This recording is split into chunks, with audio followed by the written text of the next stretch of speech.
Yeah. I now call our meeting to order.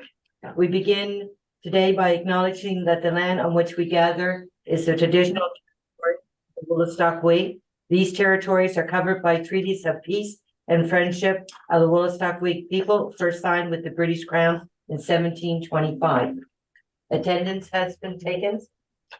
Approved of the agenda. So approved, Eleanor. Second, David missing. Any discussion? Ready for the question? Question? All those in favor? Aye. Opposed? Motion carried. Are there any conflict of interest for disclosure this evening? Approve of the minutes, October 3rd, 2023. Motion to approve, Dave Morrison. Second by David Hare. any discussion?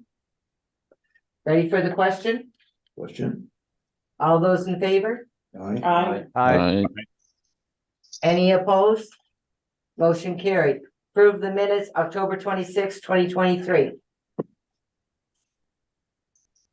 I have a mover? Also move Aye. Bobby Hart. Second I'll by, second. any discussion? Ready for the question? Question? Question. All those in favor? Aye. Any- Any opposed? Motion carried. Move on now to the committee reports. Finance Committee, Director Corey, please. Good evening. The Finance Committee met on October 25th, 2023. The meeting was called to order at 12 o'clock. Began with a review of the third quarter performance of the post-closure fund. Our investments were in compliance with the allocation targets specified in the investment policy statement. The third quarter yielded negative growth of 2.34%, with year-to-date growth of 5.26%. The targeted annual return is 4.84. It was noted that most of the decline occurred in the last part of September, which historically produces negative returns in the stock market. Mr. Spare has reviewed the market performance and expectations. The Bank of Canada just announced it would hold its benchmark interest rate, which signals inflation is being tamed and is a positive sign for the markets. Ms. Langton then reviewed the third quarter financial results for the Commission, which are attached to this report. She noted that all divisions have surpluses to the end of the third quarter, with the exception of tourism, promotion, and economic development. As discussed in quarter two, higher than budgeted corporate services expenses have led to small deficits in those two funds, and it is expected to persist through to year end. Salary and benefits continue to trend up or under budget in both the planning and development and the solid waste divisions. Planning and development has been able to fill its vacancies in the last quarter. Garbage tunning and elm tree soil tonnage continue to trend over budget, which has led to a positive variance in the landfill. Power generation revenues are up almost 188,000 higher than budgeted to the end of the third quarter, while engine repair expenses have tracked over budget. The uptime of the new engine and gas flow have contributed to this surplus. The second engine is expected to be replaced before year end. The environmental and social inclusion funding has been paying for expenses in the community development fund. Minimal activity has occurred in the regional transportation, public safety, sport and recreation, and cultural infrastructure, so expenses have been minor. Mr. McCrae presented the results of the tender of the installation of the feeder chain in the garbage baling facility. He attached none of the tenders on the agenda. The committee agreed with the recommendation to award the supplier with the lowest bid. Mr. McCrae then presented reports, which are attached, on required updates to the Commission's purchasing and signing authorities. The current authorities were approved by the board on December 6, 2022, and do not reflect the organizational structure changes for the human resource from the Human Resource Structural Review. The specific changes include the addition of the position of Chief Operating Officer and the removal of the General Manager of Solid Waste Division. The spending authority reflects the Chief Operating Officer's hierarchy within the Commission. There being no further business, the meeting was adjourned at 12:46. I move the board receive the report of the Finance Committee dated November 7th, 2023. I'll second it, David Blessing. Any discussion? Ready for the question? Question. All those in favor? Aye. Aye. Any opposed? Motion carried. So I have Before we move on, just a friendly reminder, directors that are online, if you're not speaking, could you please keep yourself on mute? Thank you. And we'll go back to Director Corey. You have two motions, please. I do. Thank you for this opportunity. Be it resolved that all purchasing shall comply with all relevant legislation such as the Procurement Act, the Municipalities Act, the Clean Environment Act, and all regulations relating thereto. The equipment, materials, and service requirements of the Commission shall be acquired at the lowest cost consistent with quality and level of service necessary. Purchase orders for equipment, materials, and services shall be signed by the authorized personnel. Effective December 1st, 2023, the purchasing authorities of the Capital Region Service Commission shall be as follows. Chief Executive Officer, up to $200,000. The Chief Executive Officer may assign up to $80,000 of his or her purchasing authority to employees as required. Chief Operating Officer, up to $181,250. The Chief Operating Officer may assign $72,500 of his or her purchasing authority to employees as required. Executive Director, up to $162,000. The Executive Director may assign up to $65,000 of his or her purchasing authority to employees as required. General Manager of Planning and Development Services, up to $13,000. The General Manager of Planning and Development may assign purchasing authority up to $5,200 to employees as required. Purchases above the established purchasing authority shall be approved by the board through board motion or the approved annual budget. That is my motion. Second by, David Hayward. any discussion? Just a quick note, under Executive Director, it should have been up to $162,500. No further discussion? Ready for the question? All those in favor? Aye. Any opposed? Motion carried. Your next motion, please. Next motion, be it resolved that effective December 1st, 2023, the following signing authorities are established with respect to all expenditures of the Capital Region Service Commission. All checks and electronic fund transfers issued for payment of expenditure shall bear two signatures. For all divisions within the Capital Region Service Commission, with the exception of the Solid Waste Division and the Planning and Development Services Division, signatures from any two of the Chair of the Board, the Chief Executive Officer, Chief Operating Officer, the Executive Director, and the Financial Officer, the Executive Director, the Chief Financial Officer of the Board, or the Board Secretary. For the Solid Waste Division of the Capital Region Service Commission, signatures from at least one of the Chair of the Board, the Chief Executive Officer, the Executive Director, the Chief Financial Officer, or the Board Secretary, and one other of the Chair of the Board, the Chief Executive Officer, the Executive Director, or the Chief Financial Officer. For the Planning and Development Services Division of the Capital Region Service Commission, signatures from at least one of the Chair of the Board, the Chief Executive Officer, the Executive Director, the Chief Financial Officer, or the Secretary, and one other of the Chair of the Board, the Chief Executive Officer, the Executive Director, the Chief Financial Officer, and the General Manager of Planning and Development, or the Board Secretary. This is my motion. Second by, Dale Mooney, second. any discussion? Ready for the question? All those in favor? Aye. Aye. Any opposed? Motion carried. Thank you, Director Corey.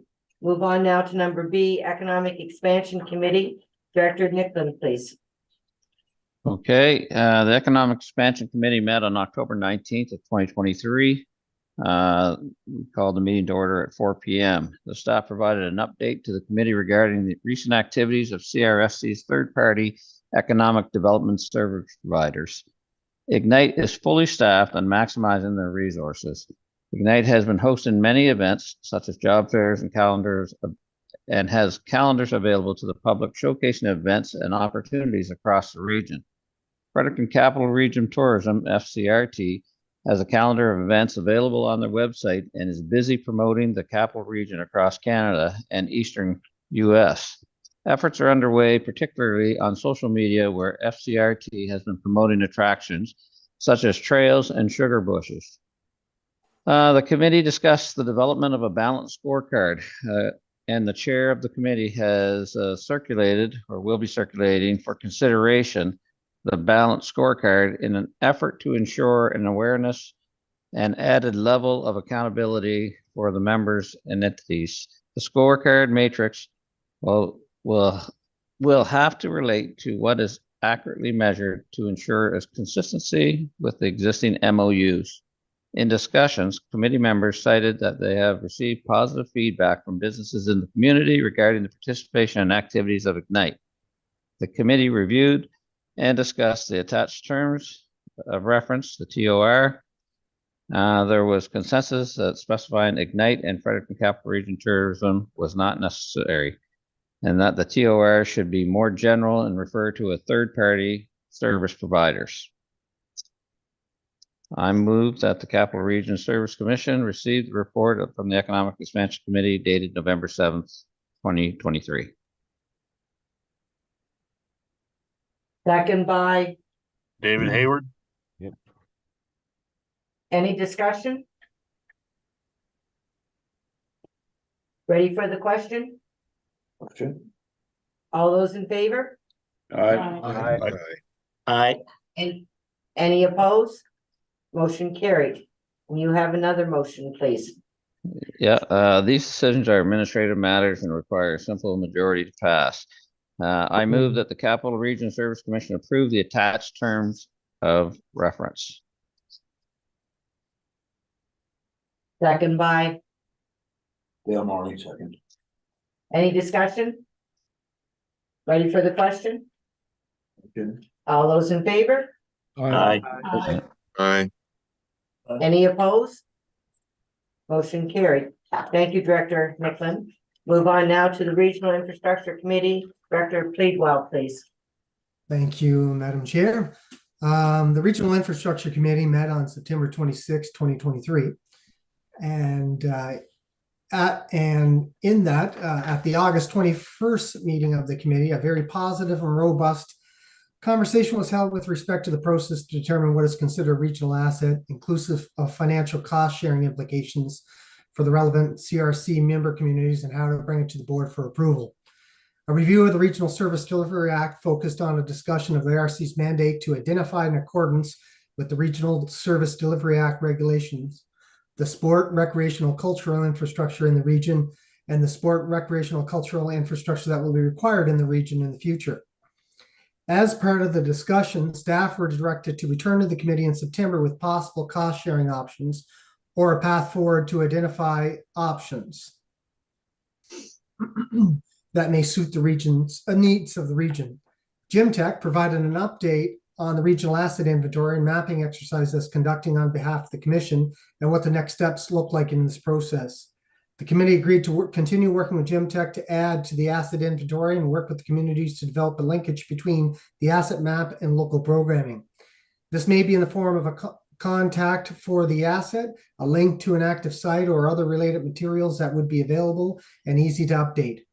This will allow the region to share well-mapped assets and local information. This will benefit a host of information requests for the region. That is an additional tool in physician and healthcare recruitment, as well as showcasing options available to new businesses and newcomers in the region. A committee discussion with the company representative also looked at infrastructure cost sharing for the region to look for synergies in infrastructure and identify opportunities for the future. The proposal was made by Jim Tech to host a visioning session with the infrastructure committee in November to look at the questions around regional and sub-regional infrastructure. Once this is completed, a follow-up session will be held with some committee members, CAOs, and subject matter experts on options to fund such assets in the future. The information will be presented to the board once completed. With this, I move the Capital Regional Service Commission receive the report of the Regional Infrastructure Committee. Second, Second, Dave. Dave. Any discussion? Ready for the question? Question. All those in favor? Aye. Aye. Any opposed? Motion carried. Thank you, Director Pleadwell. Oversight Committee, Director Powell, please. Thank you, Madam Chair. The Oversight Committee met on October 18, 2023. In attendance was myself, Robert Powell, the Chair, Richard Corey, Kelly Shaw, Board Secretary, Judy Wilson-Shee, Vice Chair, and John Smith, CEO. The meeting was called to order by the Chair at 12:00 p.m. The Chief Executive Officer spoke to the progress being made on the strategic goals to the end of the third quarter of 2023. A copy of that summary is attached in this report. The committee was satisfied that acceptable progress had been made during the quarter, particularly considering the mandate expansion emanating from local government reform. The CEO will review with the board at its meeting, giving directors the opportunity to pose their own questions to him. The CEO also raised concerns that the milestones in the strategic plan implementation guide may not be achieved or will be delayed depending on the final budget offers to the commission to advance its work.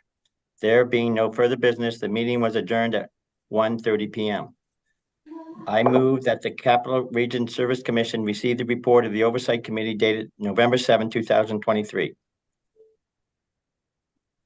This decision is an administrative matter and requires a simple majority to pass. Second by, I so move, Bobby Hart. any discussion? Ready for the question? Question. All those in favor? Aye. Any opposed? Motion carried. Thank you, Director Powell. Move on now to number 7, tenders, a staff report, the Baylor chain tender. Brett McCray, please. Thank you, Madam Chair. The Solid Waste Division issued a tender package for the installation of a feeder chain that is a component of the garbage baler conveyor system. That's located inside the garbage baling facility at the regional landfill. Tender was issued on September 13th, 2023. 2 responses were received, and a tender call specifies that we will award the tender no later than December 3rd, 2023. This way of background, the 2023 budget included the installation and purchase of supplies to perform required maintenance on the garbage baler located in the baling facility. The costs associated with this project were split into 2 tenders, one for the materials required and another for the work to be performed. The materials tender was awarded during the board meeting held on March 7th, 2023 for a total net cost of $265,926.75. The total amount budgeted for the 2 tenders combined is $500,000. So when purchasing equipment, we have a relatively sophisticated evaluation matrix. However, in the case of construction materials and installation, price and the ability to meet the specifications identified in the tender are the only real variables that are considered during the evaluation. In this case, the lowest bid was submitted by XL Plating and Machining, Inc. at a price of $183,281.25, excluding HST. And that's summarized in the table within the discussion section of this report. XL Plating and Machining has all the necessary experience with the installation of the above noted components, and we therefore recommend that they be awarded this contract. I think it's important to point out that the prices quoted above are before HST. The landfill does not pay HST at the standard 15% rate. Rather, it pays at a rate of 4.285%. So that means that the net cost to us of the XL Plating and Machining offer is $191,134.85. By way of comparison, the engineer's estimate for this part of the project is $250,000. The total net cost of the project, including both the equipment and installation tenders, is $457,061.60. And to put it in perspective, that's $42,938.40 below the budgeted amount. So the recommendation in this case is that the board pass the motion that's contained within this report, and that will facilitate the referenced installation work. I'd be happy to answer any questions that the board may have, Madam Chair. We'll wait until we have the motion on the floor, please. Director Corey, would you read the motion off, please?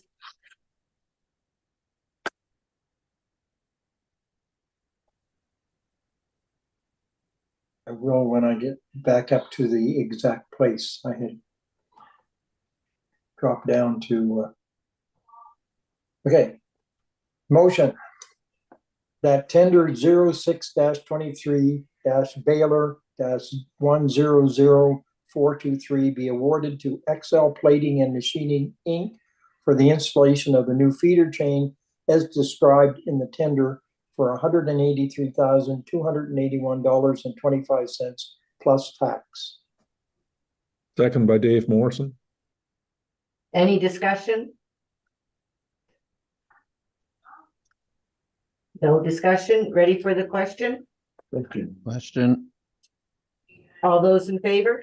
Aye. Aye. Any opposed? Motion carried. Thank you, Brett and Director Corey. Move on now to number 8, the annual departmental staff reports, CEO report, verbal report. Mr. Smith, please. Thank you, Madam Chair, and for you to the members, thank you for the opportunity. A few things on my list tonight. So sit back, we'll have a little conversation. Just want to talk first and foremost about the kind of the elephant in the room, if you will. This is going to be a great opportunity for us for team building and to find our path forward together. And so looking at the budget and for the Capital Region Service Commission, in the process, I just wanted to remind everyone that we had 8 meetings in total. We had 2 meetings of the committee, we had 3 meetings with CAOs, and we had 3 meetings of board members. The Finance Committee meeting of November 2nd, 2023 was chaired, of course, by Finance Chair Director Corey, and the direction coming out of that, there was an invitation to all members to be able to comment towards the end of the meeting and to have comment at that particular meeting once the Finance Committee had made its deliberations. So on that direction, moving forward, meetings of communities that were opposed to the budget are being set. We've started that process. We have a new, we're going to go out, sit down, meet, talk with the communities that we've reached out to. Some communities have indicated that they were good with the either the original proposed budget or the amended budget that would be there. So we won't have to go back and meet with absolutely everybody. So we're going to, we'll go out and meet with those communities. We'll look at, communications moving forward and for the next year. This is a learning experience for us all. And I think we need to take that. We need to take that opportunity to build a relationship with one another and to come together as a team. And I think this, is really a great opportunity for that to happen. So we will have a new year with a reporting module to allow all in the new year, we'll look at the reporting module to working this forward and how we progress into 2024 into 2025. So we'll take this as a learning opportunity. We'll follow the direction of the committee, and then we'll call on the finance committee to reconvene. And Madam Chair, we'll be calling on you to call a special meeting of the board to look at the budget again. There have been lots of comments around the Regional Services Support Fund. There was an envelope that was provided to us earlier on to try to maximize the investment of the Capital Region Service Commission. And that first envelope was for 1.469172 million. And then another, just prior to the budget deliberations, we were doing another envelope which showed a little over $500,000 increase. And the bottom line is, if we want to use more of that investment, it's a 50-50 offset. If we want to try to use more of that, then we have to invest more in terms of that to get that out. So I know that some had concerns about that. And so the Regional Services Support Fund, just to make sure that everybody understands, is established to provide regional service commissions with the financial support to assist in effectively implementing the priorities and activities to establish through their respective regional strategies and implementation plans.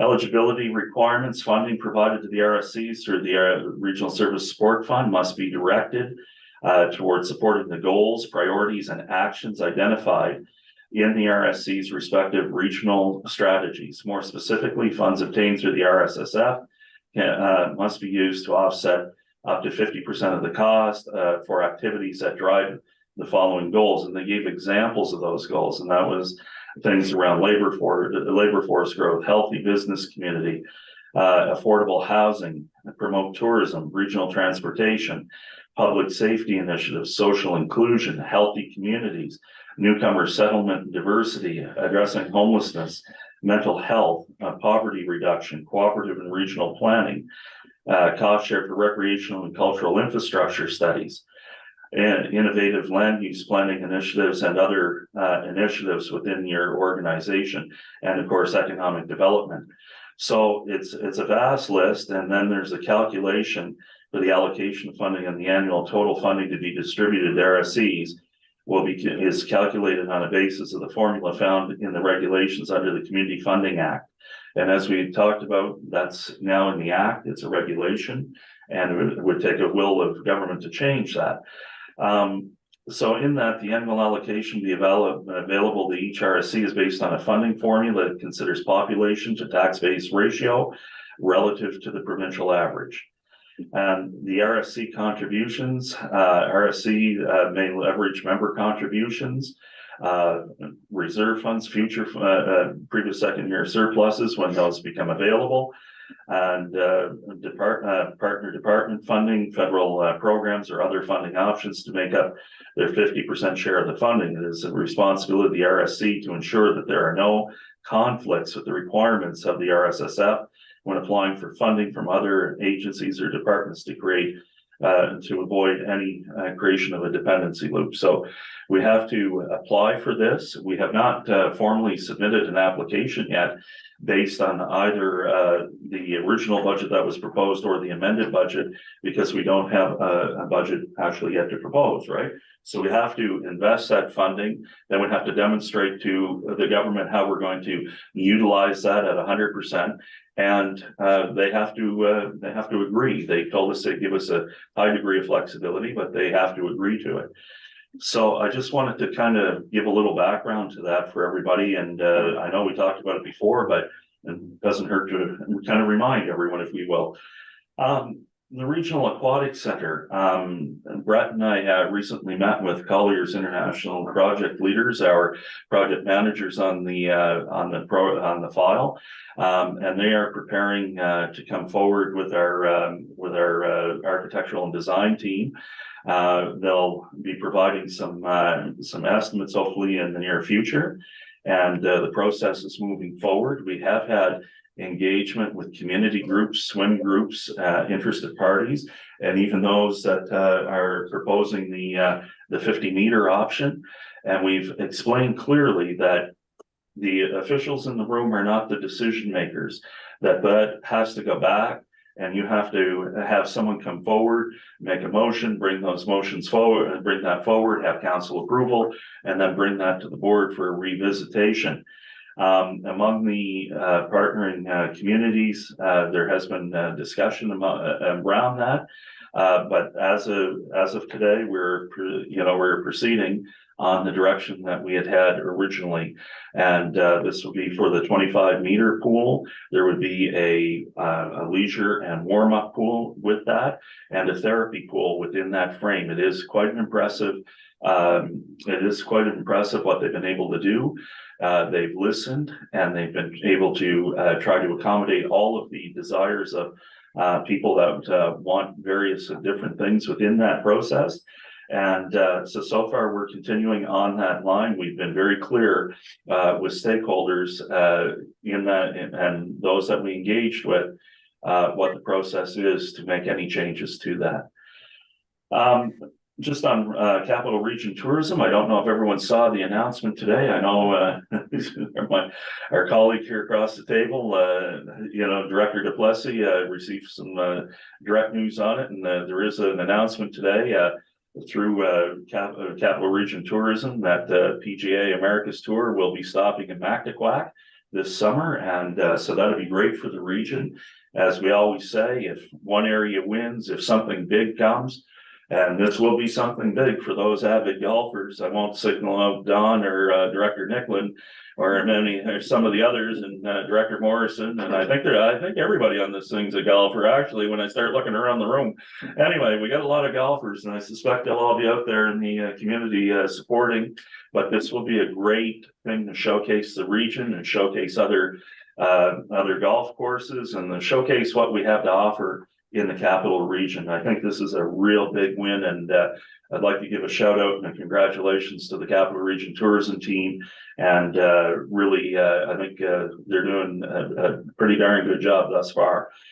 With Ignite, calendar of events is attached in each of their news bulletins, or their e-blast as they call them. And I have to say, they've been getting a lot of traction. I've noticed from a lot of very positive comments from directors and from people on various chambers of commerce throughout our region now, and in general, the business community. Now that they're fully staffed, we have a very active and robust engagement happening with the business community, and I think it's really starting to provide very tangible assets.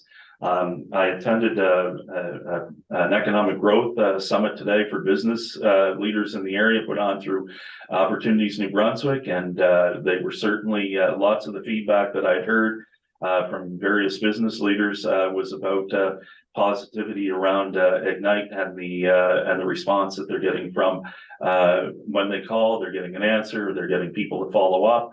They've got people that are joining chambers of commerce. They got people that are reporting and coming to council. They got people that are kind of reaching out just about everywhere. So we're starting to see a lot of very positive traction, and I think Sarah and her team deserve some recognition on that as well. Is anything perfect? Never will be. I'm not expecting that. Just looking for good results if we can for the region. As we say, when one is strong, we're all strong, and when we're all strong, everyone is strong. So I think that's very important.